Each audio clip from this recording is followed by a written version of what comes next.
Hello and welcome back to Part 3, Lecture 1, Image Recognition in Medical Imaging.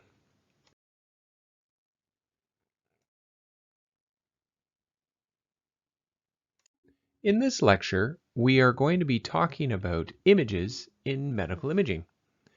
And we're going to start off by looking at the typical radiology workflow. So inevitably, it starts with the acquisition of the images. There can be numerous modalities that can contribute to this. But once they've been captured, there is pretty much always a pre-processing step of the images before we can actually view them or use them. Once they've been pre-processed, they will be displayed for the radiologist or acquired in another system, which we'll talk about later. And at this point, we have what's called image-based tasks, which we're going to talk about in a minute. And following the task, so basically what the radiologist will need to do is reporting. So essentially, the image-based task will inform the reporting process, and that report will then be shared with what's called integrated diagnostics, which means that the report will contribute to a diagnostic process. So whether it be, just informing another clinician who ordered the scan, or it could be incorporated into a clinical decision support software, for instance. Now, if we roll back to the image-based tasks, we can break these down into three categories: detection, characterization, and monitoring. And we're going to start this lecture by talking about detection, which is essentially looking for potential abnormalities within the images based on the changes of what you see in the image. Okay, once again, image-based tasks is the focus. We're going to start with detection, and then we'll follow up with characterization and monitoring in the second half of this lecture 1. So typical detection is going to be performed by radiologists, and they will rely on their skills, their perception, to identify possible abnormalities, which they have acquired through training. Now, interestingly, they will also have cognitive skills to either confirm or reject what they see.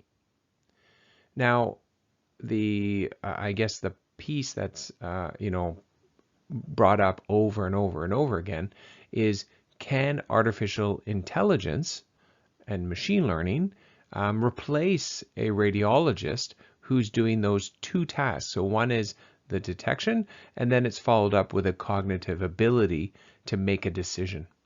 And so that's what we're obviously talking about in this course, and it's up to you to decide if you think that it is possible or not. It is currently not possible, but there are many people who believe that it will be, and I agree with them that I do think that an AI/ML solution will come very close to doing what a radiologist does.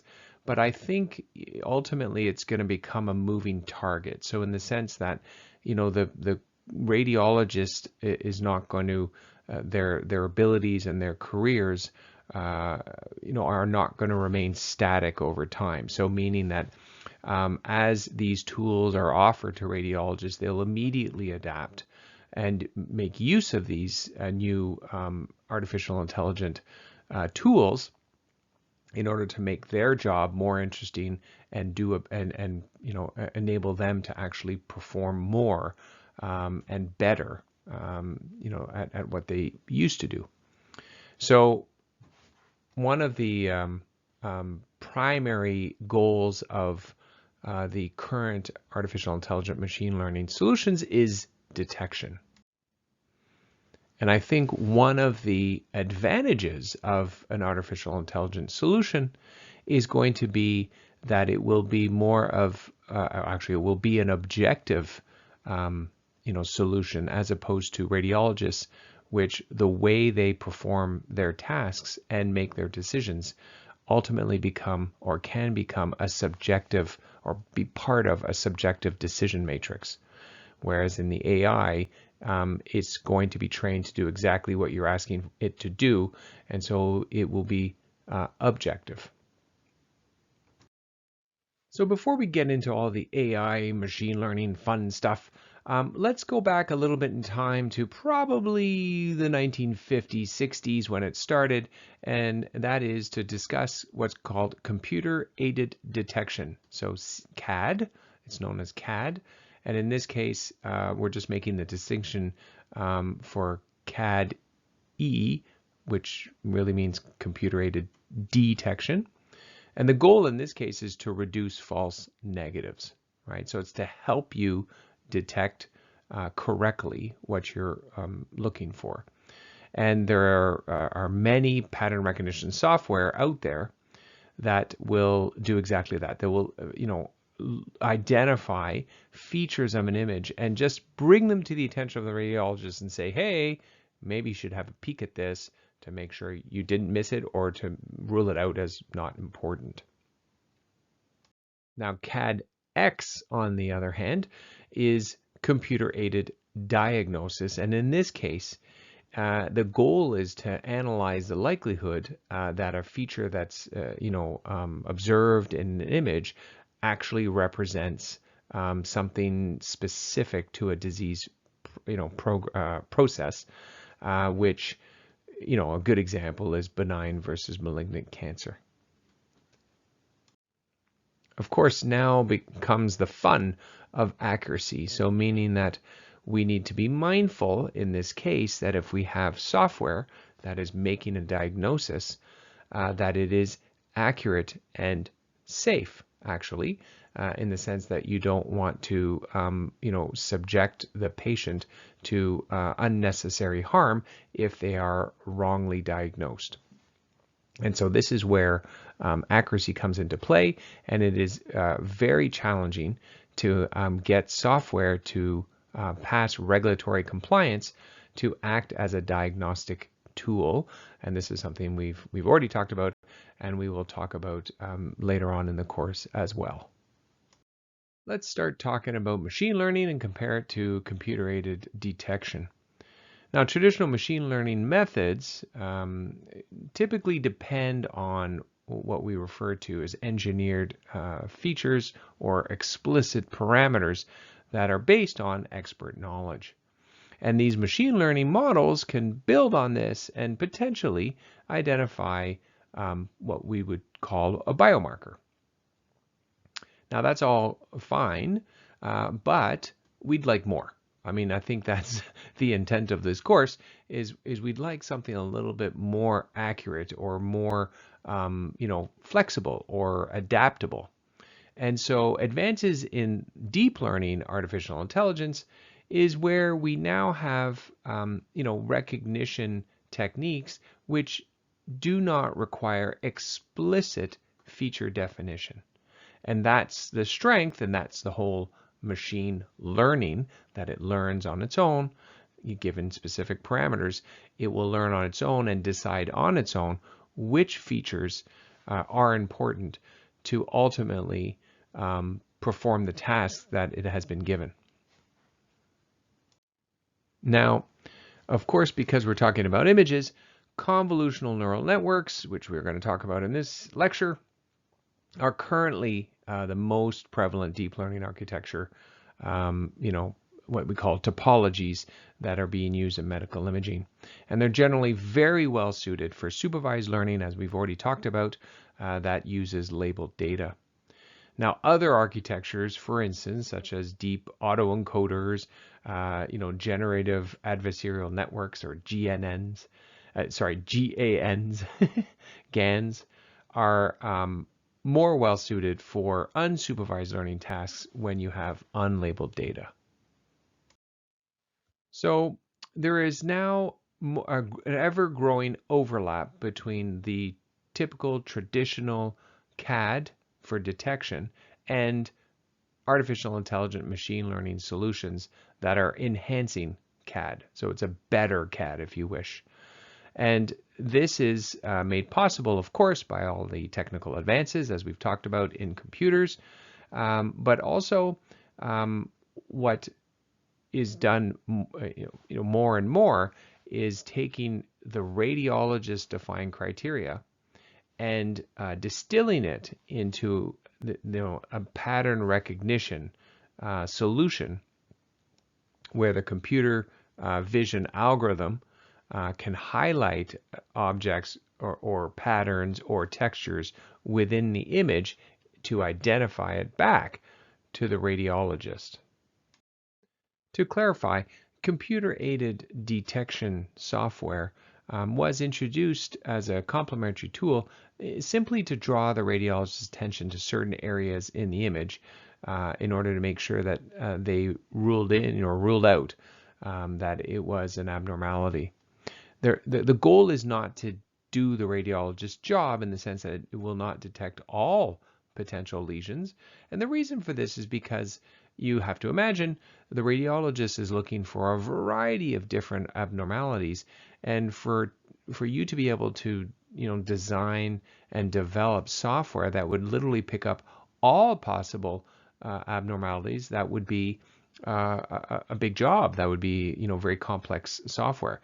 Not to say that companies are not trying to do that currently. They are. But the history of CAD and where CAD is today is just to assist the radiologist in not missing certain patterns or textures that could be, related, associated with an abnormality. Now, what is being a distinction, I guess, that is being made between CAD and AI, machine learning solutions is a term that I used in the previous slide called computer vision algorithm or computer vision solutions. And computer vision is a term that is used exclusively for artificial intelligent machine learning solutions that will manipulate images in order to draw information from them. How about a little perspective? Now, some studies have showed that when comparing radiologists on their own versus radiologists using CAD, that there was no significant improvement found for those radiologists that were assisted by CAD. And so what this provides is a little bit of perspective, as I said, but an indication that hey, maybe the radiologist is actually doing something more complex than just identification. And what we need to be cognizant of is that though overall on average radiologists were not assisted, you've got to also appreciate, just statistically, that there will be some radiologists who did benefit from it, and then you'll have, on the other end of the spectrum, you'll have radiologists that were actually hindered by it because they were distracted by it, or they forced them to think of something that they wouldn't have thought before. But overall, on the average, there was no change. So that's an interesting point to consider, because when you develop software afterwards, where you want it to help the radiologist, or even if you were naughty and you wanted to try and replace the radiologist, you do need to consider all the different possibilities of how the software is interacting with the radiologist, and how the answers are needed for your software, and how they're going to be retrieved from the data or your images. So we've kind of insinuated that CAD is undergoing a facelift. So essentially, we are infusing it with artificial intelligent machine learning solutions in order to improve it. And so, of course, there are many, many examples. A couple of them, of course, like the more, easy, low-hanging fruit, easy targets is pulmonary nodules in the lungs, as well as prostate cancer lesions. And these are just two examples where there's a lot going on. Of course, mammograms, which we've already talked about, is another example. And interestingly, early results show that using CNNs and deep learning algorithms outperforms traditional CAD systems with low sensitivity while performing, very comparably at high sensitivity. And then both show similar performance compared with human readers. Now, there's always room for improvement, of course, and the biggest challenge is, are these solutions generalizable across, imaging modalities, across diseases, even across subgroups of your population?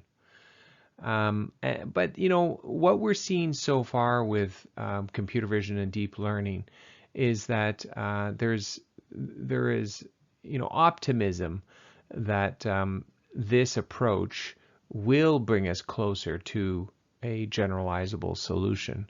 And on the flip side, it brings into question the current systems that are built on predefined features or engineered features.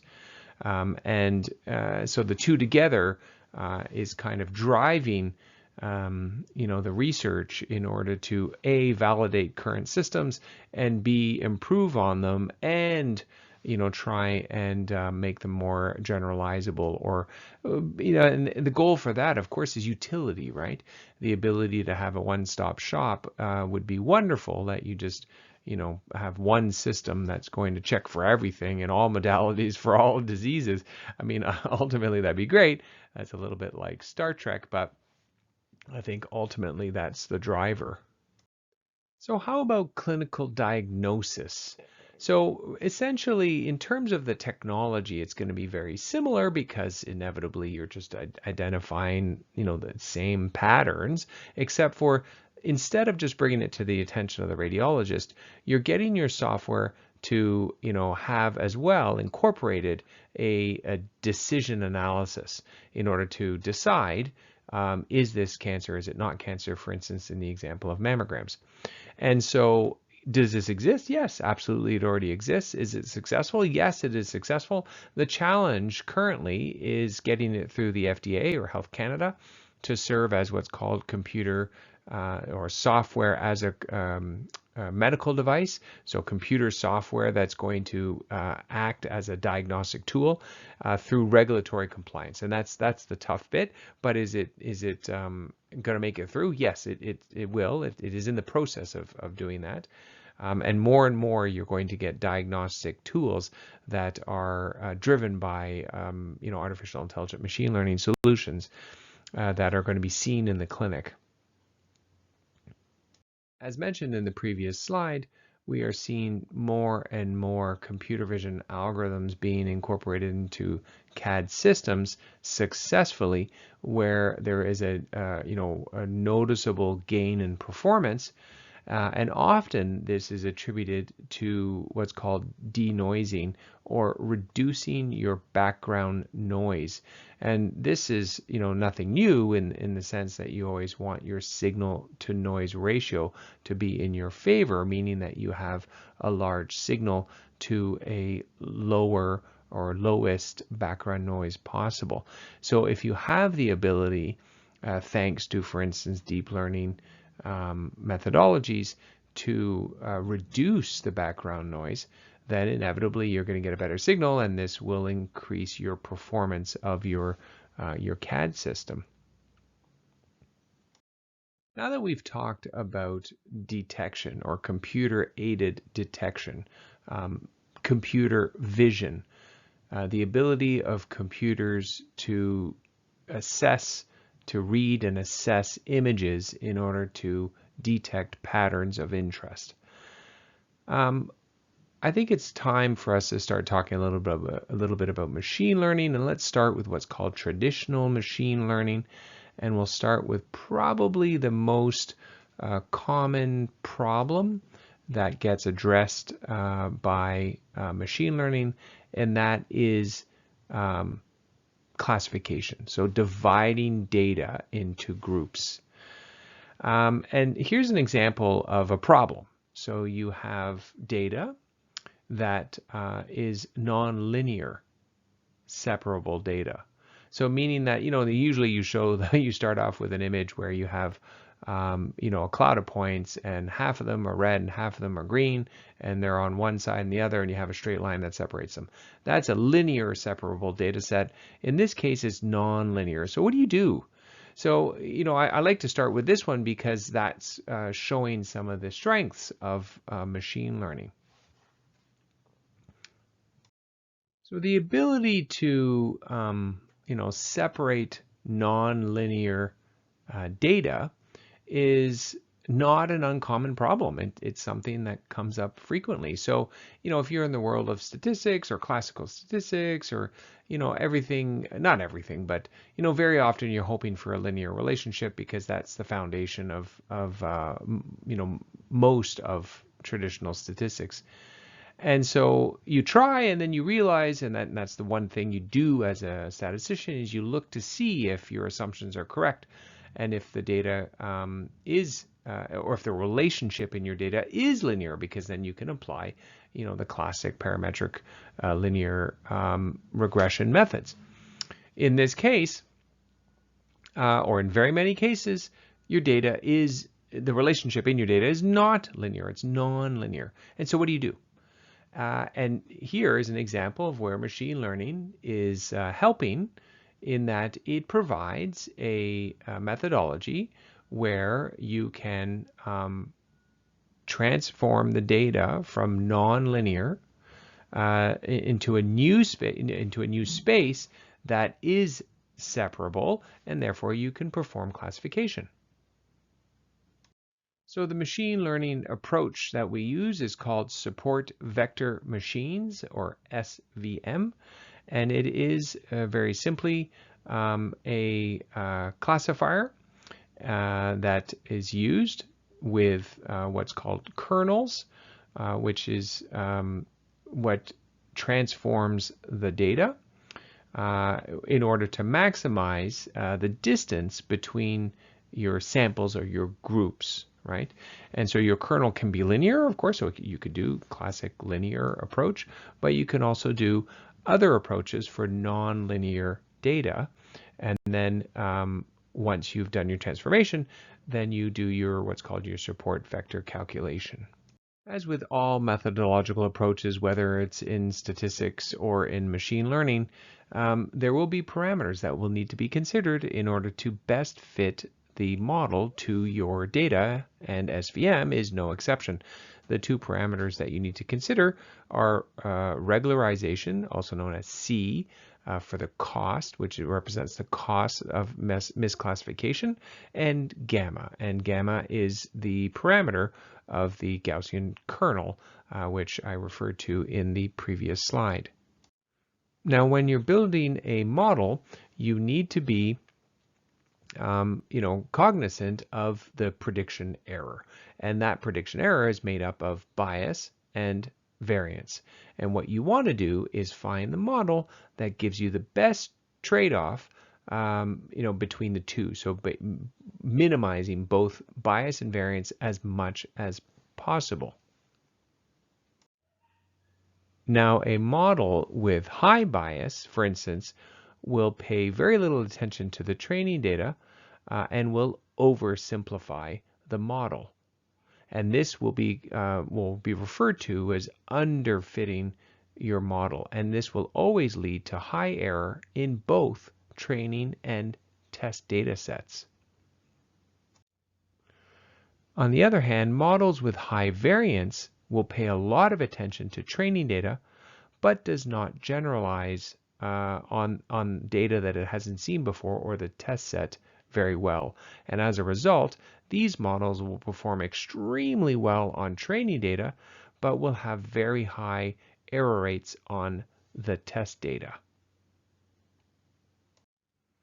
So your goal as a researcher using SVM is to find the best balance between your variance and your bias error in order to provide a model with the best accuracy that's generalizable. And if you look at the table on the bottom right of this slide, it will give you an idea of how or what happens when you change your parameters and how it affects the variance and bias that we've just described.